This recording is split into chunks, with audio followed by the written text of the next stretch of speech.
Assalomu alaykum, bizni kuzatib borayotgan obunachilar. 1-aprel sanasiga xudo xolasa gilos daraxtlarimizga chaylatuvchi dorilarimiz sepdik. Bugun 3-marta sepish jarayoni 25-aprel sanasi birinchisi, 28-da ikkinchisi bo'lgan. Bugun 1-aprel 3 kun oralatib sepyapmiz. Xudo xolasa sizga rezultatini ko'rsataman mana. Vitamin hisoblanadi, gullar to'kib yubormaslik uchun o'ziga quvvat bo'ladi mana. Tutganlarni yaqinroq ko'rinyapti mana, qurib qolgan uchlari.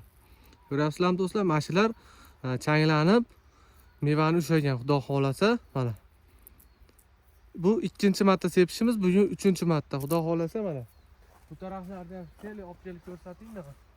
Xudo xolasa do'stlar, shunaqangi gilos bog'laring bo'lsa, 7 kun, 8 kun vaqtimiz qoldi.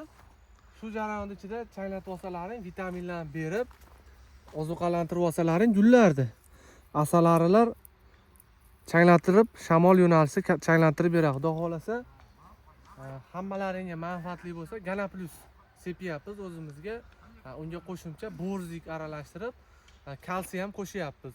100 litrga 50 gramdan qo'shasizlar. Xudo xolasa Vetapekerga borsalaringlar o'zlari batafsil tushuntirib beradi. Shu dorilardan sepsalaring do'stlar, xudo xolasa mana shu valovoy giloslarimiz xudo xolasa chiroyli holatda ushasin inshaalloh. Sababini qilib qo'yapmiz. Hammalaringga manfaatli bo'lsin bu video. Do'stlarga jo'natib, yo'g'an gilos bog'i changlamayotgan akalarga jo'natib qo'yasizlar. Xudo xolasa bularga iskanalarni solib, boshqa giloslardan changlanish uchun iskanalar, ulamalarni tayyorlab qo'yganmiz do'stlar. Mana asalarilar kelib changlatyapti.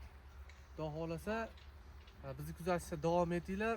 Video manfaatli bo'lgan bo'lsa, bittadan like ni bosib qo'yasizlar do'stlar. Sara ko'chatlar obuna bo'lib qo'ysalaring xursand bo'lamiz. Sog' bo'lasizlar, bizni kuzatishda davom etinglar.